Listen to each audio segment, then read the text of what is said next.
السلام علیکم ناظرین۔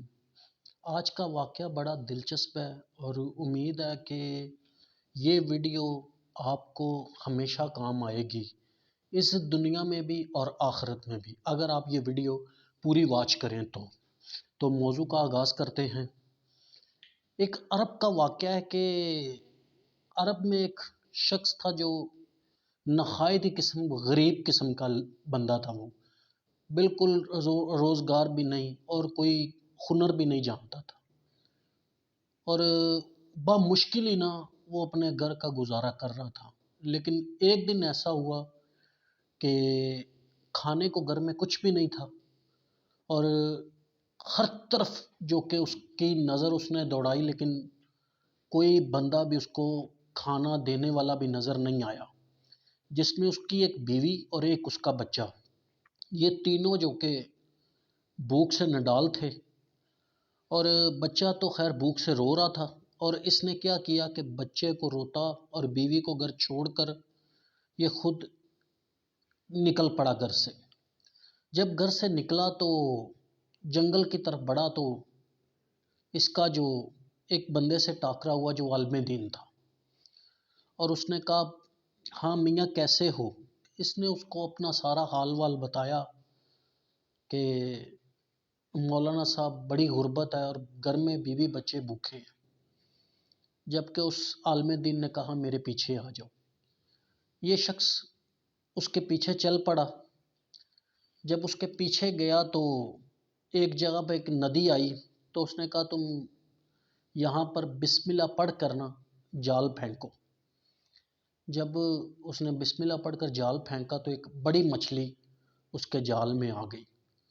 تو وہ مچھلی نکالی اس نے، تو اسی عالم دین کو بولا کہ یہ مچھلی تو کافی بڑی جال میں لگ گئی ہے۔ اس نے کہا اب شہر میں جاؤ، یہی مچھلی فروخت کر کے جو اس کے پیسے ہیں اس کی کوئی کھانے پینے والا سامان لے کر اور اپنے گھر پہ لے جاؤ، اپنے بیوی بچوں کو دو کہ وہ کھا لیں۔ اس نے ایسا ہی کیا، وہ چلا گیا بازار، مچھلی اس نے وہاں بیچی، اور وہیں پر اس نے ایک قیمے والا پراٹھا لے لیا اور ایک میٹھا پراٹھا لے لیا۔ جب اس نے لیا تو اس کے ذہن میں آیا کہ اس پراٹھے پر اس کا بھی تو حق ہے جس نے مجھے کہا کہ بسم اللہ پڑھ کر جال پھینکو۔ اور پھر وہ اسی عالم دین کے پاس گیا، اس نے کہا میں آپ کی طرف یہ پراٹھا رکھتا ہوں، آپ بھی اپنا حصہ لیں نہ کھائیں۔ تو اس عالم دین نے کہا میں نے تمہارے اوپر نیکی اجرت لینے کے لیے نہیں کی، میں نے بس تمہارا حال دیکھا اور اللہ کی ذات کے اوپر ایمان رکھا، اور تمہاری مصیبت میں تمہارے کام آیا۔ اب تم لے جاؤ، یہ اپنے بیوی بچوں کو دو جو تمہارا راہ دیکھ رہے ہیں۔ جب اس شخص نے گھر کی طرف اپنا قدم بڑھائے تو کچھ ہی قدموں پر جنگل میں ادھر ایک بچہ اور ایک بیوی رو رہی تھی بھوک کی وجہ سے۔ اور اس شخص نے دیکھا کہ ان کی بھی حالت ویسی ہے جیسی میرے گھر کی ہے، تو کیا کروں؟ اب اپنے بیوی بچوں کو دیکھوں یا ان کو دیکھوں؟ یہ بچہ بھی تو کسی کا بچہ ہے، میں اس میں اپنا بچہ بھی دیکھوں تو انسانی حق تو یہی بنتا ہے کہ میں ان کی مدد کروں۔ جب اس نے قدم بڑھائے تو اس نے کہا کہ وہی پراٹھے دو، اس نے اس عورت کو دیے۔ اس نے کہا بہن یہ کھاؤ اور اپنے بچے کو بھی کھلاؤ۔ جب اس عورت نے وہ پراٹھے دیکھے تو اس کے آنسو رک گئے، اور خوشی سے اس کا کوئی ٹھکانہ نہیں تھا۔ بچے کے بھی چہرے پر ایک اچھی اسمائل، اور وہ خوش تھا بچہ بھی۔ یہ سب دیکھ کر وہ پھر چل پڑا اپنے گھر کی طرف۔ اب گھر میں اس کے بیوی بچے اس کا راہ دیکھ رہے ہیں کہ یہ گیا ہے، کچھ لے کے آئے گا تو ہم کھائیں گے۔ ابھی آدھے راستے میں ہی پہنچا ہے کہ ایک شخص نے آواز لگائی کہ میں ادھر فلاں فلاں شخص کو ڈھونڈ رہا ہوں، کسی سے پوچھ رہا ہے۔ یہی سوال اس نے اسی شخص سے بھی پوچھا۔ تو یہ جس کا میں آپ کو واقعہ سنا رہا ہوں، شاید اس کا نام ابو نصر ہے، ابو نصر اس کا نام ہے۔ تو اسی کو ایک شخص ڈھونڈتا ہوا آ گیا کہ اس نے کہا میں نے ابو نصر سے ملنا ہے۔ تو اس شخص نے کہا میں ہی ابو نصر ہوں۔ اس نے کہا یار آج سے 20 سال پہلے تمہارے والد میرے پاس ایک امانت چھوڑ گئے تھے، 20,000 درہم۔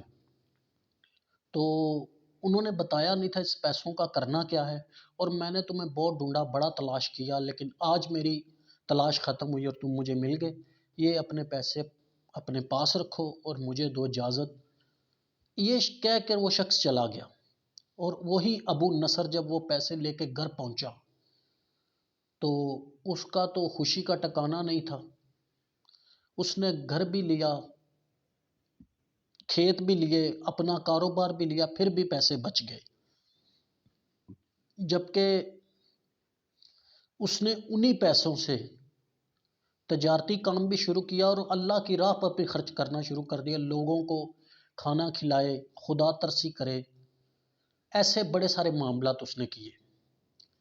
اب اس شخص کو وہی ابو نصر جو کہ رات کو اپنے بستر پر سو رہا ہے اور خواب دیکھ رہا ہے کہ روز قیامت کا محشر لگ چکا ہے اور سارا میدان سج چکا ہے، وہی ابو نصر کو جب اللہ رب العزت نے بلایا نا کہ بلاؤ ابو نصر کو، تو ترازو کے جو ہم کہتے ہیں روز قیامت ترازو کے اوپر ایک جگہ پر نیکی رکھی جائے گی اور دوسری جگہ پر بدی رکھی جائے گی۔ جب گناہ اور نیکیاں ترازو پہ رکھی جائیں گی اور جس کا وزن زیادہ ہوگا وہی جنت میں جائے گا۔ جب ابو نصر کا حساب شروع ہوا تو اس نے کیا دیکھا کہ ترازو کے اوپر جہاں نیکی اور بدی رکھی گئی ہے نا، جو گناہ والا پلڑا ہے وہ کافی بارا ہے اور نیکیاں اتنی خاص نہیں ہیں۔ تو اللہ رب العزت نے کہا کہ ہاں بھائی ابو نصر اب کیا کرنا ہے، کوئی عمل کوئی نیکی ہے تمہاری جو رہ گئی مجھے بتاؤ، میں وہ ترازو پہ رکھوں۔ تو وہی ابو نصر کہہ رہا ہے، اللہ رب العزت سے سوال کیا، یا اللہ میں نے تو تیری مخلوق کا خیال کیا، میں نے سب کو کھانا کھلایا، میں خدا ترسی بھی کرتا رہا۔ تو اللہ رب العزت کی طرف سے آواز آئی کہ تم نے جن جن کو خدا ترسی کی، جن جن کو کھانا کھلایا، اس کے پیچھے تمہارا لالچ، تمہاری خود پرستی چھپی تھی، اور اس لیے وہ نیکی نیکی نہیں ہے۔ اور پھر آواز لگائی کوئی اور عمل ہے تمہارا، اور پھر فرشتوں نے کہا کہ اس کا ایک عمل ہے جو ابھی اس ترازو میں نیکی کی طرف نہیں رکھا گیا۔ تو اللہ رب العزت نے کہا وہ کیا؟ تو انہوں نے کہا کہ یہ ایک دفعہ شکار اس نے کیا مچھلی کا اور 2 پراٹھے خرید رہے اس نے اپنے بال بچوں کے لیے، اور وہ اس نے کسی کو دے دیے، وہ 2 پراٹھوں کا ابھی ترازو میں وزن آنا ہے۔ اللہ رب العزت نے کہا رکھو۔ جب وہ 2 پراٹھوں کا وزن بھی رکھا تو بدیاں اتنی زیادہ تھی کہ ترازو پھر بھی بدی کی طرف وزن زیادہ تھا۔ اللہ رب العزت نے پھر آواز لگائی کوئی اور نیکی ہے؟ پھر فرشتوں نے کہا ایک نیکی ہے اس کی، وہ کیا؟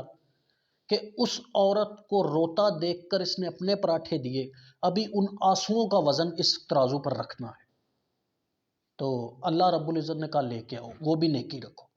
جب وہ نیکی رکھی تو ترازو کافی فرق پڑا، اور یہاں تک فرق پڑا نیکی اور بدی کا کہ ترازو اب برابر ہو چکے، نیکی اور بدی ایک جیسی ہو گئی۔